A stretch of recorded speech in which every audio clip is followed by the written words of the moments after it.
right, President Obama wants to add $1.5 trillion in tax hikes and new taxes in order to reduce our nation's deficit, Dana.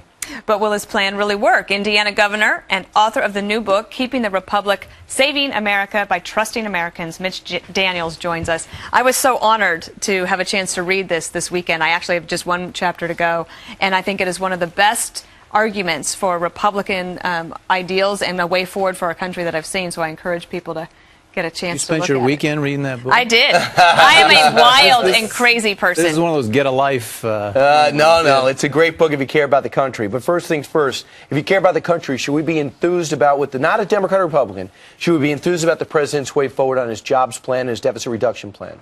No, and I like the way you asked the question. Just as a practical matter, it's a loser. And I called it somewhere hair of the dog economics, meaning, that people somebody who's had way too much of something they shouldn't, and there's always somebody who says, have another one, it'll make you feel better. It doesn't work any better in this case. We've tried it, it's failed. Borrowing money that you don't have, spending most of it on governments, hoping some will trickle down to the bottom and create some demand is proven failure, and I'm just really sorry the president is a stuck record on this. What he said yesterday was, in announcing the increase in taxes that he wants as a principle, he said it is not class warfare. You make a very good argument in the book about not being against profits and against capitalism, that this is what made our country great. But do you think that we are headed into an election season that is going to be all about class warfare?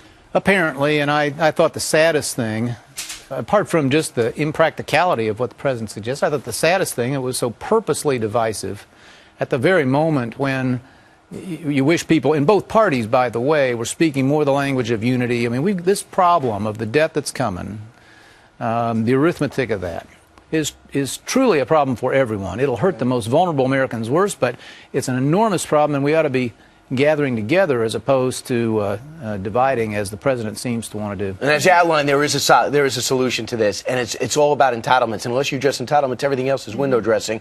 I got to talk to you about your take on what Governor Perry's getting a lot of heat on, and that is calling Social Security a Ponzi scheme, not really backing off that. You agree with him? Yeah, as far as it goes, absolutely. And I mentioned the same analogy in the book. And after all this flap recently, some people did a little quick Googling. Turns out the only problem with what Governor Perry says, not that it's not true, it's that it's trite.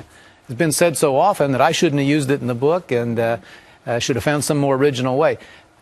What I think is real important, though, is that we not stop at describing it as, what it is. It's a pay-as-you-go system. You're not putting away. People have been misled over the years to believe they're putting something away for themselves.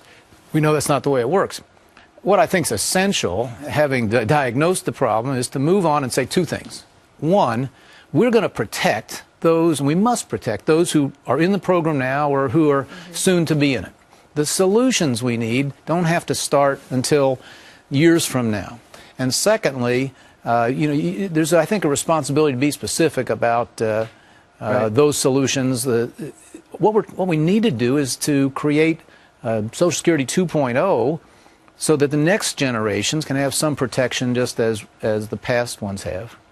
You made a decision a few months ago that you would not run for president of the United States. You still have people, I think, calling you, asking you, would you possibly change your mind?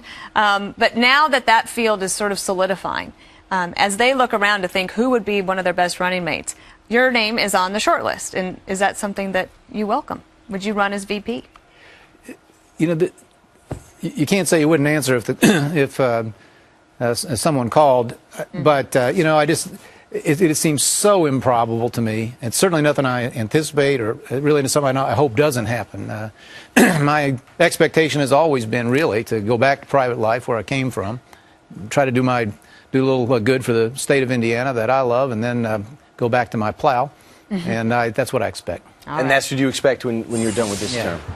Governor, the book is great, but it paints a dark picture to start about this generation, but how we can actually solve things. So that's why you got to go get the book. So this way you'll have something to say over the weekend around the water cooler or keg when people start bringing up what's happening in this country. Probably the latter, but I finished the book, Brian, and you'll find I keep calling it obstinately optimistic. Not only can we solve these problems, but the American people are up to this, and both sides of our national debate need to give them more credit. Great.